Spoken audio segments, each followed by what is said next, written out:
اب آئیے ہم دیکھتے ہیں کہ مریض کی 3 حالتیں ہوتی ہیں۔ رمضان کے مہینے میں اگر کوئی شخص بیماری میں مبتلا ہوتا ہے تو اس کی 3 حالتیں بنتی ہیں۔ ایک حالت یہ ہے کہ ایک آدمی کسی بیماری میں مبتلا ہوتا ہے لیکن وہ بیماری اس کے لیے مشقت کا باعث نہیں ہوتی ہے اور نہ ہی اس کے لیے بہت زیادہ ضرر اور نقصان کا باعث بنتی ہے، تو ایسے آدمی پر اگر معمولی سا کوئی مرض ہے، کوئی بیماری ہے، تو اس آدمی پر روزہ رکھنا واجب ہے۔ یعنی ایسی چھوٹی موٹی بیماریوں کی وجہ سے آدمی کو روزہ جیسی عبادت کو ترک کرنا نہیں چاہیے، اس لیے کہ وہ ایسا عذر نہیں ہے جس کی بنیاد پر اسے وہ رخصت حاصل ہو رہی ہے، کیونکہ وہ معمولی سا مرض ہے۔ اسی طریقے سے دوسری حالت یہ ہوتی ہے کہ اگر کوئی آدمی بیمار ہوا ہے تو اس آدمی کو وہ بیماری مشقت میں ڈالنے والی ہے، تکلیف اور حرج میں ڈالنے والی ہے، اگرچہ اس کے لیے بہت زیادہ نقصان دہ نہیں ہے لیکن پھر بھی وہ آدمی اس کی وجہ سے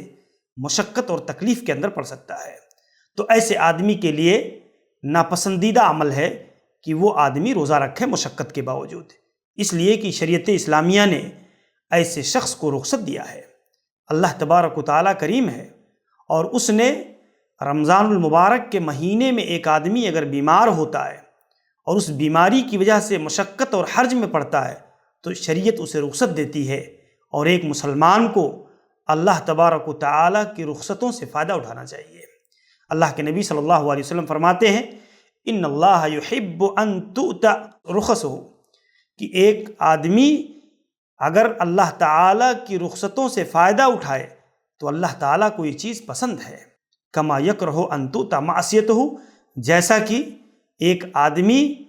اللہ تعالیٰ کی نافرمانی کرے، اللہ کی معصیت کرے تو یہ اللہ تبارک و تعالیٰ کو ناپسندیدہ ہے، ایسے ہی اس کی رخصتوں سے اگر فائدہ اٹھایا جائے تو یہ اللہ رب العالمین کو پسندیدہ عمل ہے۔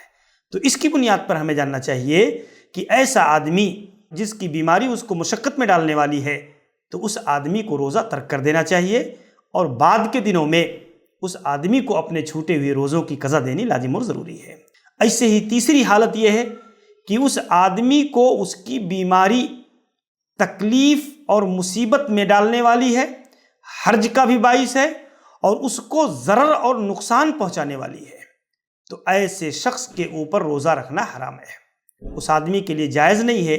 کہ وہ آدمی روزہ رکھ کر کے اپنے آپ کو ایسی مشکل، ایسی مشقت اور ایسی پریشانی اور ایسی ضرر کے اندر ڈال دے کہ جس سے اس کی جان جا سکتی ہے، کیونکہ شریعت اسلامیہ نے ہمارے لیے قاعدہ متعین کیا ہے وَلَا تَقْتُلُوا أَنفُسَكُمْ إِنَّ اللَّهَ كَانَ بِكُمْ رَحِيمًا، کہ تم اپنے آپ کو قتل نہ کرو، اپنی نفسوں کو ضائع نہ کرو، قتل نہ کرو، اللہ تبارک و تعالی تمہارے ساتھ بڑا رحیم اور مہربان ہے، رحم کرنے والا اللہ تعالیٰ۔ وَلَا تُلْقُوا بِأَيْدِيكُمْ إِلَى التَّهْلُكَةِ، تم اپنے آپ کو ہلاکت اور بربادی کے اندر نہ ڈالو۔ تو اس حیثیت سے ہم دیکھتے ہیں کہ اللہ تبارک و تعالیٰ نے ایک مریض کو جس کی بیماری اس کے قتل کا ذریعہ بن سکتی ہے، اس کے جان جانے کا ذریعہ بن سکتی ہے، تو ایسے شخص کے لیے روزہ رکھنا یہ شریعت کے اندر جائز نہیں ہے۔ اسی طریقے سے میرے بھائیو، وَإِذَا حَدَثَ لَهُ الْمَرْضُ، ایک آدمی کو اگر رمضان کے دنوں میں ایک آدمی نے روزہ رکھا تھا لیکن روزہ رکھنے کے بعد دن کے کسی حصے میں وہ شخص بیمار پڑ گیا تو اس آدمی کے لیے اور اس بیماری کی وجہ سے وہ شخص مشقت میں پڑ سکتا ہے، تو اس آدمی کے لیے جائز ہے کہ وہ آدمی روزہ توڑ دے اور پھر اس ٹوٹے ہوئے روزے کی، توڑے ہوئے روزے کی قضا دینی اس کے اوپر لازم ہے۔ اسی طریقے سے جب ایک آدمی پر بیماری طاری ہو تو اسے چاہیے کہ وہ شخص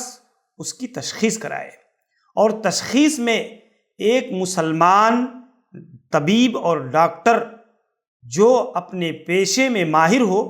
اس کی شہادت ضروری ہے، یعنی وہ شخص اس کی تشخیص کر کے بتا دے کہ یہ بیماری تمہارے لیے تکلیف دہ ہے، نقصان دہ ہے، تب جا کر کے اس کا اعتبار کیا جائے گا۔ تو اس حیثیت سے ہمیں یہ چیز جاننا چاہیے کہ یہ بیمار کی 3 حالتیں ہوتی ہیں۔ Oh Ramadan, Ramadan, Ramadan.